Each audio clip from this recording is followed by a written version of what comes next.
E aí galera, tudo bem? Como vocês estão essa semana? Estamos aqui de volta. Eu sou Pamela Balgart, falo em nome da Balgart Arquitetura e Design.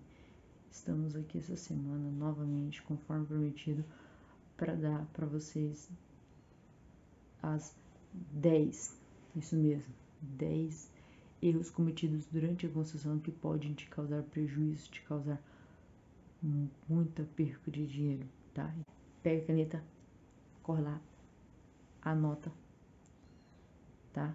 Dá o pause no vídeo, pega a caneta, papel, anota todos esses erros, mas antes, rola o vídeo, vai lá, se inscreve no canal, dá like, que é muito importante, tá?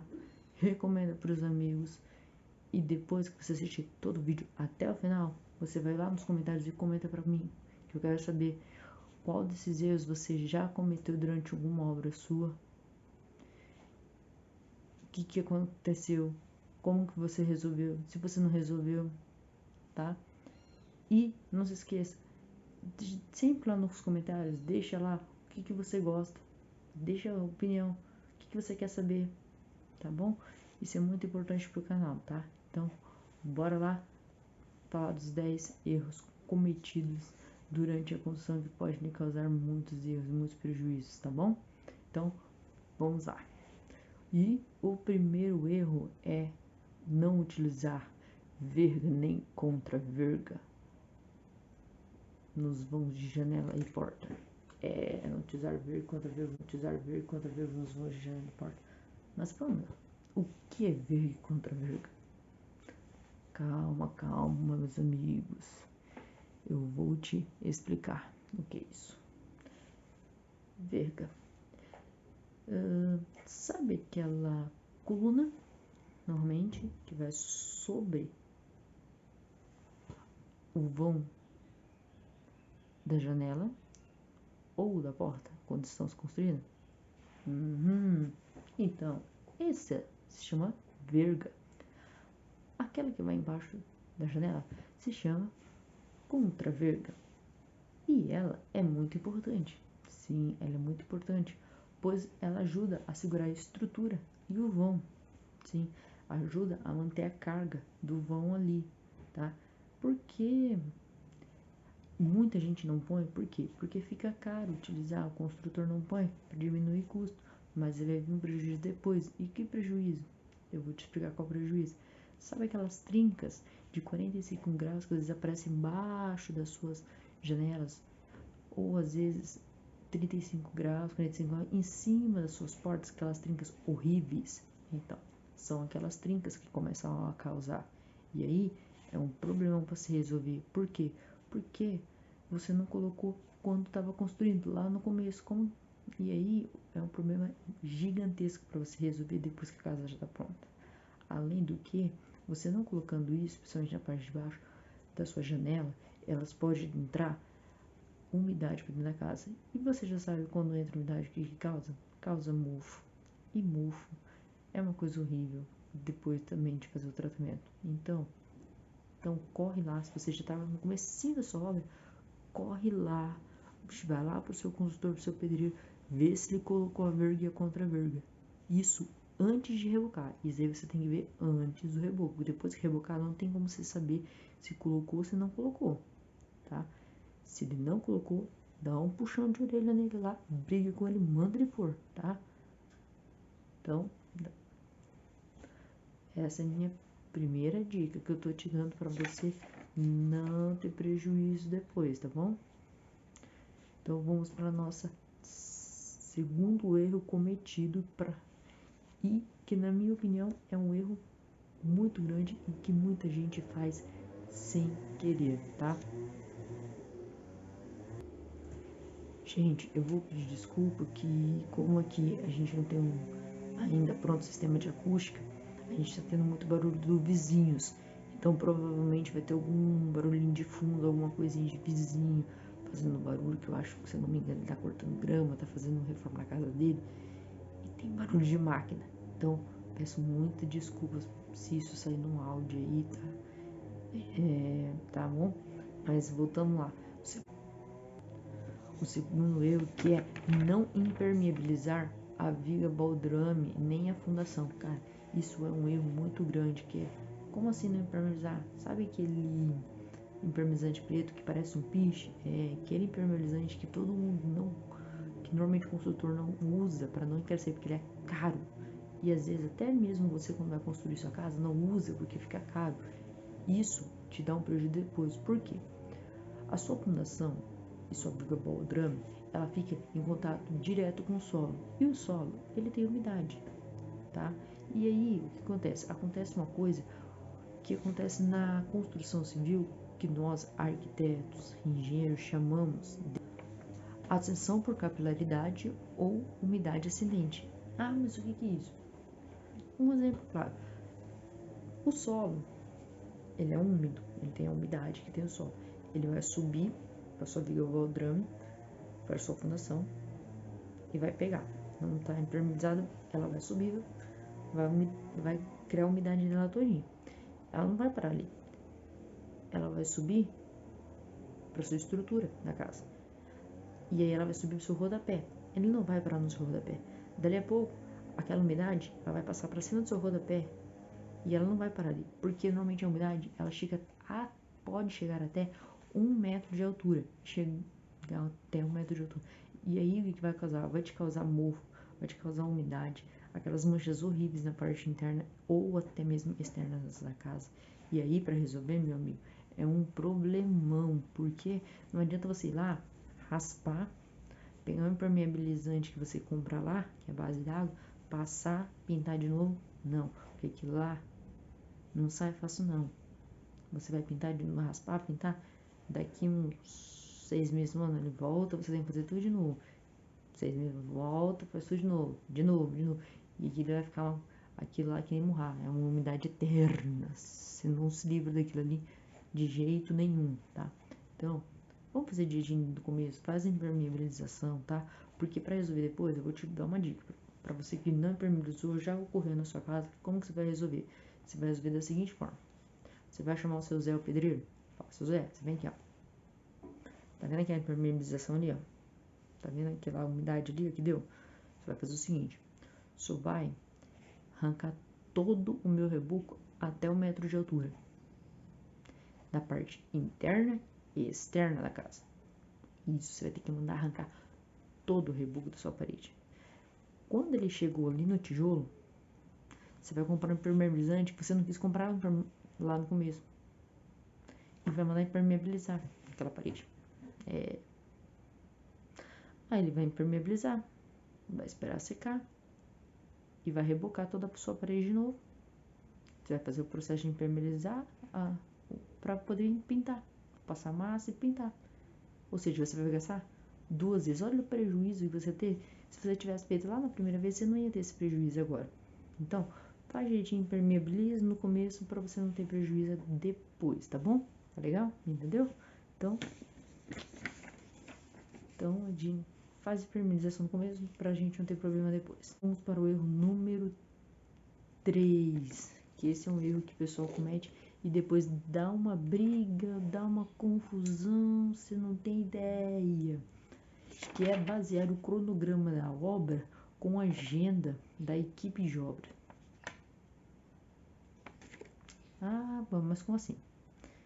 Imagina o seguinte, imagine que você veio aqui na Bogart Arquitetura e Design e contratou eu, para fazer o projeto da sua casa. E eu te pedi X dias para te entregar o projeto. Exemplo, 15 dias para te entregar o projeto. Para você me liga no outro dia e fala assim: Pamela, eu liguei pro seu João, meu pedreiro, e ele me disse que tem como você entregar esse projeto para mim em 5 dias? Porque se ele não começar em 5 dias, eu vou perder ele e aí ele vai começar outra obra. Aí tem aquele arquiteto que quer ser bonzinho, tem aquele arquiteto que não sabe falar não. Vai lá, vira noite, faz o projeto, entrega, né? O que não é certo. Por quê? Porque nessa correria ele pode ocorrer erros. Sim, arquiteto, gente, ele erra. Engenheiro, ele erra. Pode ocorrer erros na correria.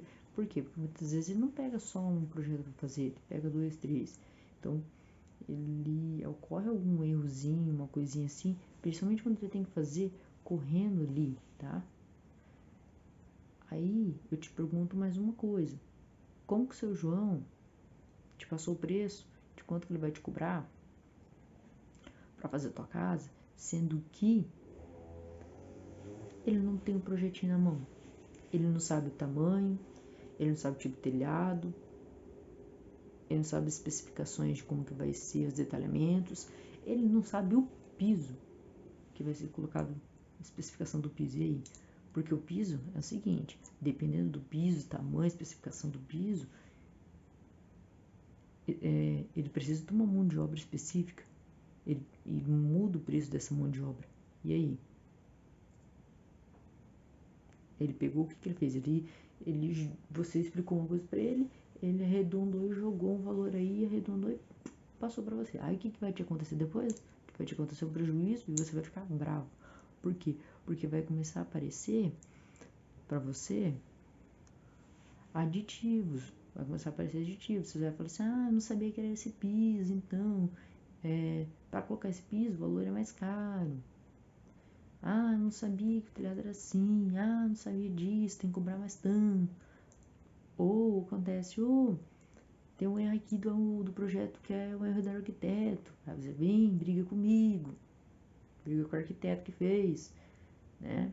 Então, e aí você culpa o arquiteto. Não, o erro, meu amigo, é seu. Desculpa falar dessa forma, mas o erro é seu. Por que o erro é seu? Mas por que o erro é meu? Porque você apressou o arquiteto. Isso não pode, gente. Se o arquiteto pediu 15 dias, é porque ele precisa de 15 dias para fazer tudo certinho, detalhado, para ele não ter problema futuro, tá? Então, vamos fazer o seguinte: primeiro projeto, depois você contrata uma equipe que vai fazer a construção. Então, projeto primeiro, quando você tiver com o projeto na mão, você vai lá, chama seu João vê todo o projeto e vai te passar um preço, para que depois você não tenha esses aditivos que vão te causar mais prejuízo depois, que você vai ter que começar a comprar picado, e comprar picado é a pior coisa, porque você vai pagar mais caro, tá bom? Então, primeiro o projeto, depois você contrata a equipe que vai estar fazendo isso aí, tá, gente? Vamos então para o erro de número 4. O erro de número 4 é não respeitar a inclinação da telha que vai ser utilizada. Gente, não respeitar. Para quem não sabe, até mesmo pessoas que trabalham no ramo, que são recém-formadas, não sabem, mas cada telha vem do fabricante com uma inclinação. Já vem com uma inclinação padrão, permitida. Se você não respeitar essa inclinação, o que pode te causar? Vai te causar eternas goteiras, infiltrações, tá? Vai ter sempre dentro da sua casa infiltrações, goteiras, além de que pode entrar bicho, porque vai ter uma inclinação errada. Então, se lá você compra uma telha, a inclinação tá lá 10%, respeita. Se é 10%, é 10%. Se pediu 30%, é 30%. Se pediu 45%, é 45%.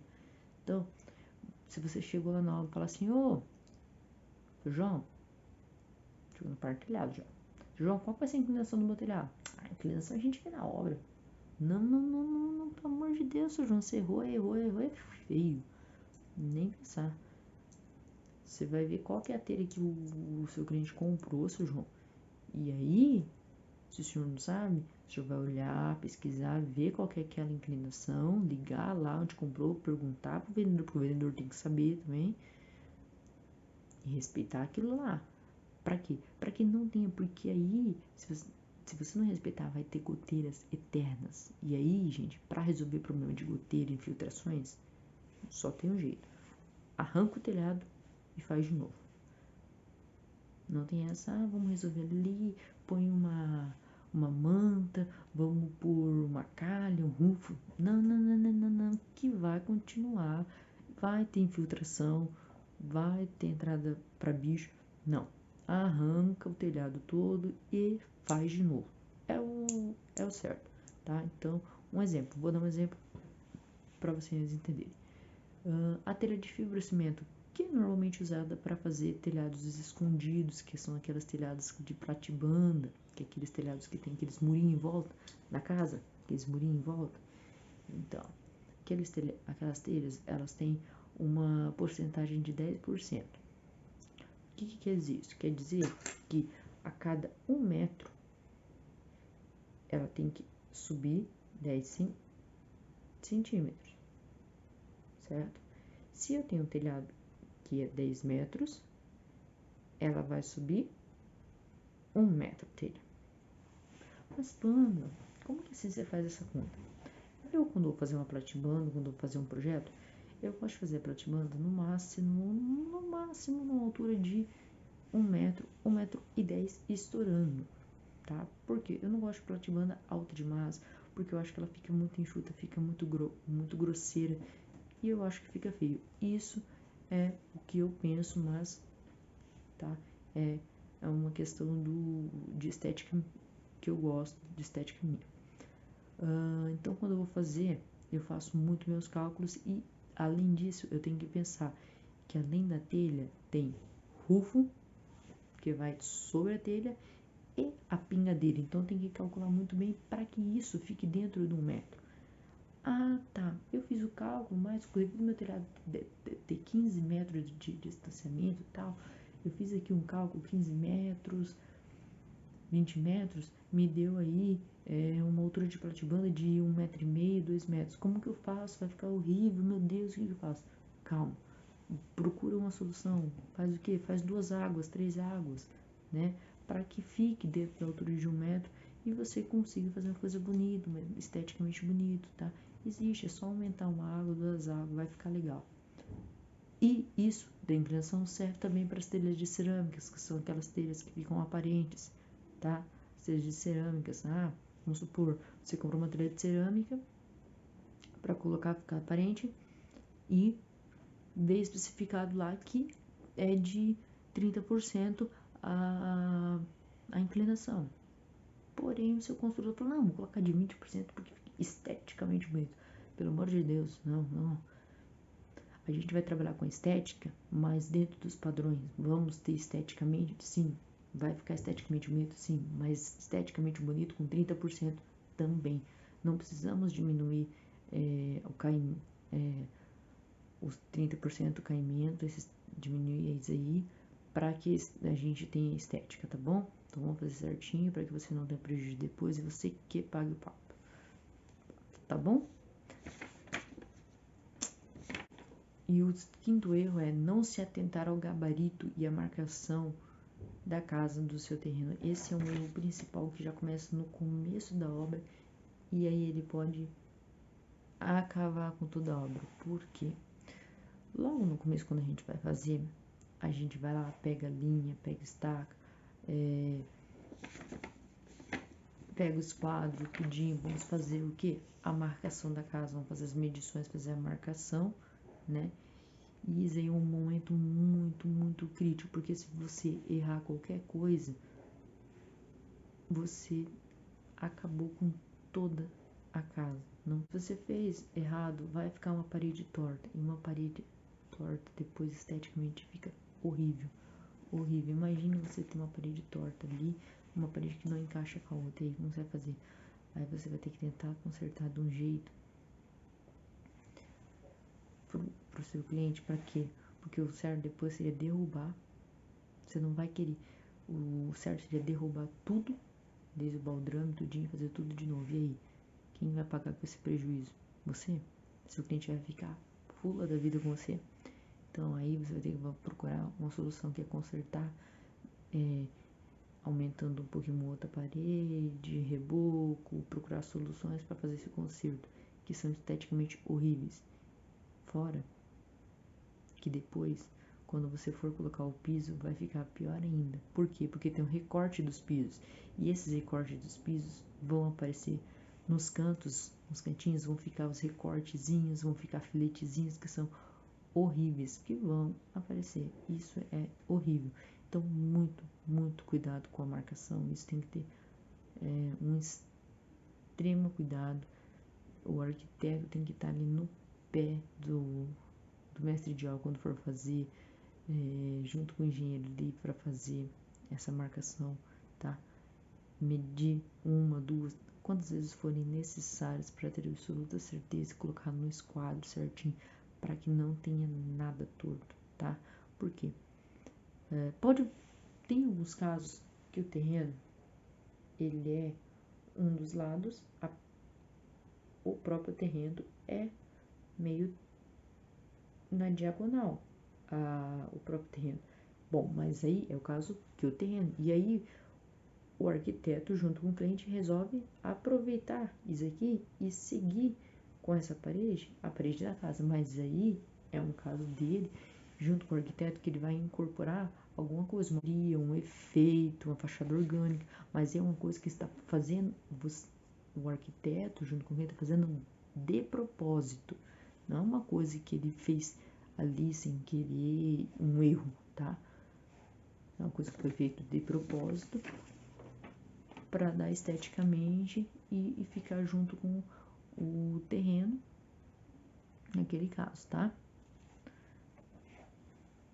Mas o que eu indico, no caso, antes de você fazer qualquer isso, chama uma equipe de topografia, um topógrafo, para fazer um levantamento planoaltimétrico, tá? Que ele vai ajudar muito o arquiteto na hora dele fazer o projeto, dele fazer a medição da casa, dele fazer a marcação. Isso ajuda muito mesmo, tá? Então, certinho? Vamos para o erro de número 6. E esse erro é bem perigoso, tá? No meu caso, eu acho bem perigoso, que é fazer ambiente sem nenhuma ventilação natural. Além de ser... Por que é um erro perigoso, Pamela? Ele é um erro muito perigoso porque ele pode deixar a sua casa insalubre, tá? Mas como assim? É fazer um ambiente sem janelas. O Código de Obras permite que alguns lugares seja feito sem janelas, mas exemplos como lavabos, depósitos, banheiros,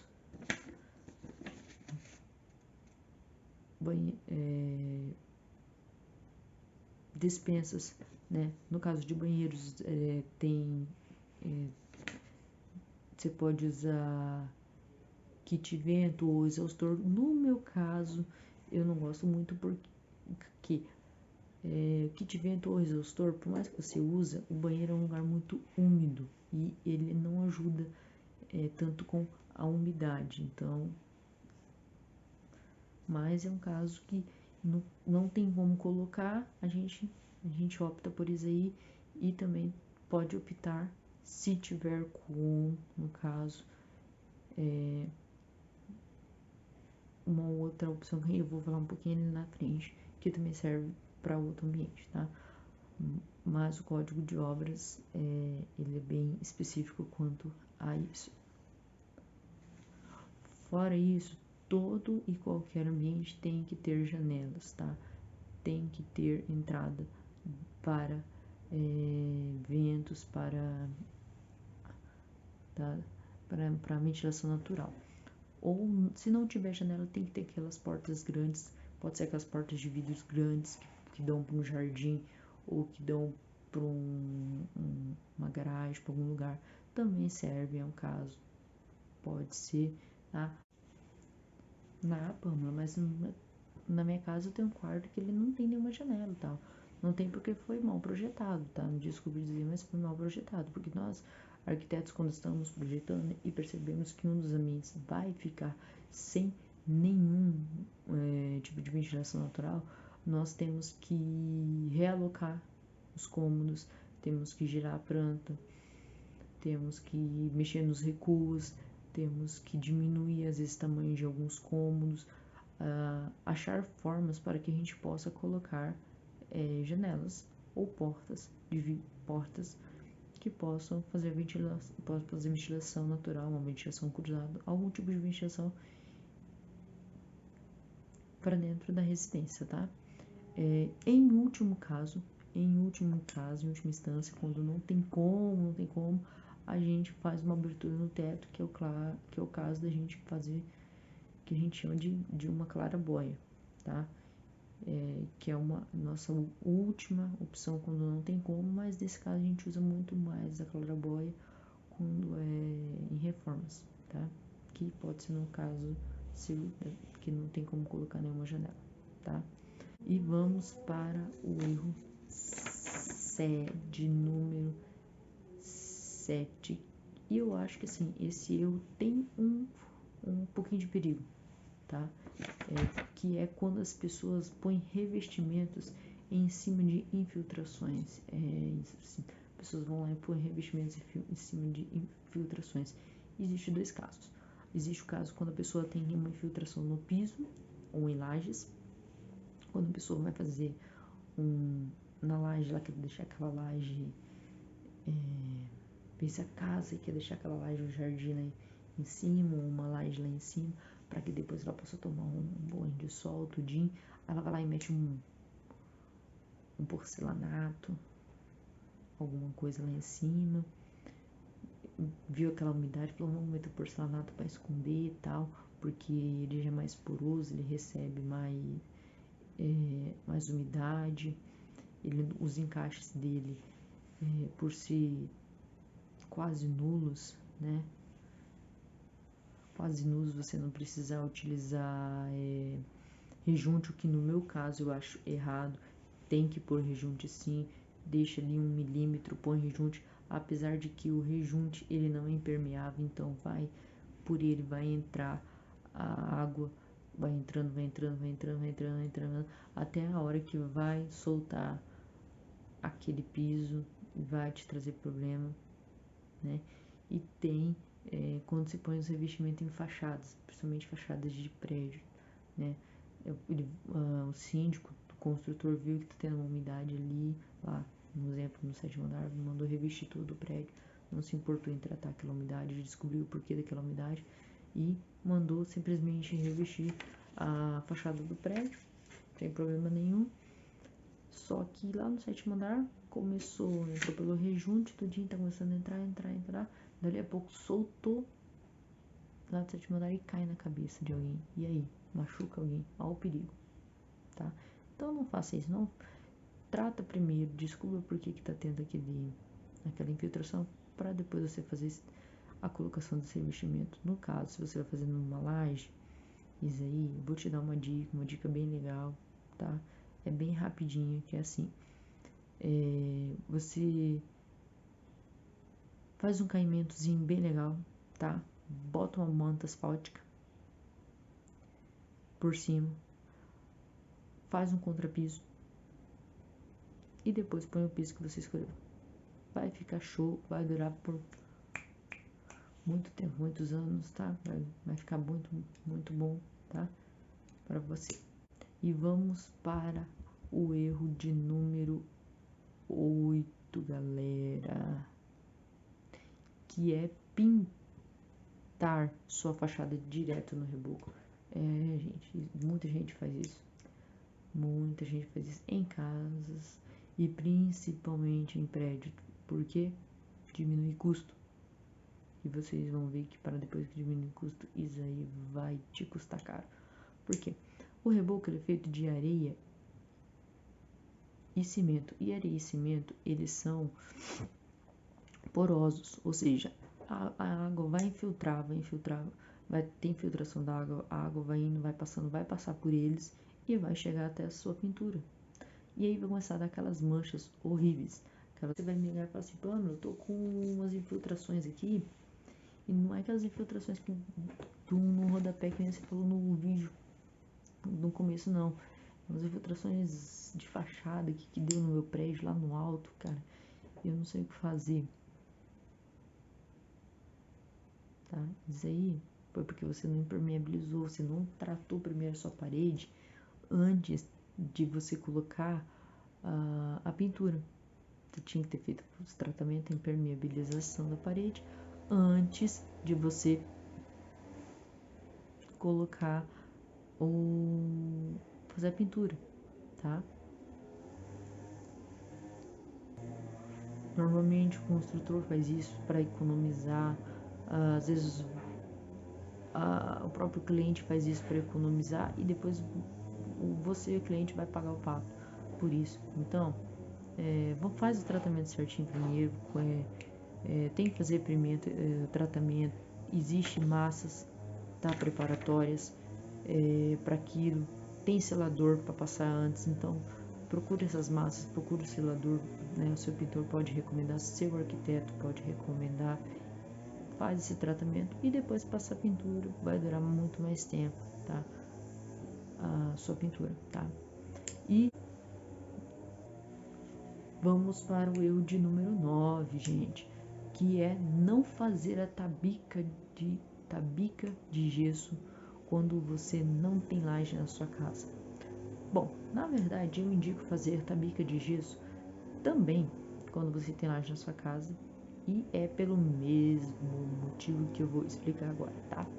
Por que da tabica de gesso? Mas Pamela, o que é tabica? Vou te explicar o que é tabica. Tabica, gente, é um recorte que é feito de fora a fora no gesso, também a pessoa chama de sanca invertida, é um negativo no gesso. Praticamente você tem o gesso aqui e ela, vou fazer o contrário, desculpa, tem o gesso aqui e ela é assim, ela é o contrário, fica um negativo aqui, tá?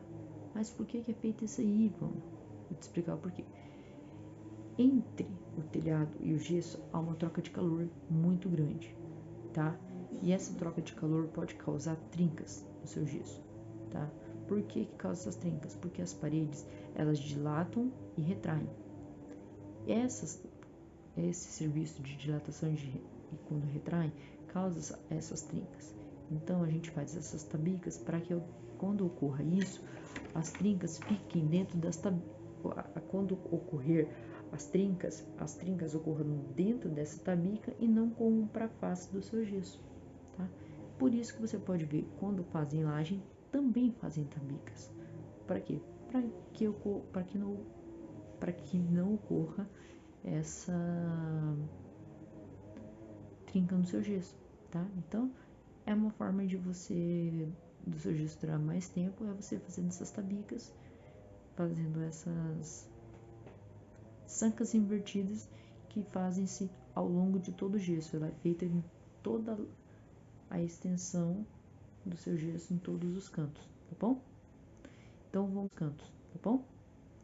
Então, vamos para o erro de número 10 e último, que nada mais é que o erro mais comum que as pessoas fazem e o erro que pode causar mais problemas e mais prejuízos nas suas obras, porque ele afeta em todas as etapas, que é não compatibilizar os projetos. Pamela, não compatibilizar o projeto. Mas o que é isso? Calma, assim, eu vou te explicar e vou te explicar muito bem. Quando, um exemplo, você vai contratar um projeto arquitetônico, você bem contrata o projeto arquitetônico com uma empresa, o projeto estrutural com outra empresa, o projeto de instalações com outra, tudinho. Aí você pegou todos os projetos, colocou um em cima do outro, entregou pro seu construtor e falou, vai lá e faz minha casa. Não, tá tudo errado, não faz isso não. Porque quando você faz com vários escritórios diferentes, vai ter interferência entre os projetos. Por quê? Porque cada um fez o projeto de uma forma. Então, pode ocorrer de ter uma viga passando, uma tubulação passando onde que tem uma viga. Pode ter uma calha descendo numa parede onde que tem um painel que devia estar embutido. Alguma coisa de formas assim, tá? Então, tem que fazer a compatibilização desse tipo de coisa. As soluções nada óbvio, por exemplo, às vezes um dente na parede vai ter que fazer para que resolva, que não fica bonito. colocar uma calha onde não devia, uma tubulação de esgoto, né? Ou o mais perigoso, que é escalhar uma estrutura para esconder um conduíte. Pelo amor de Deus, não faça escalhação. O que é? A pessoa vai lá, quebra, para esconder os conduítes e depois só passa o cimento. Mas ele, em vez de fazer só na parte que é tijolo, ele vai lá aonde que tem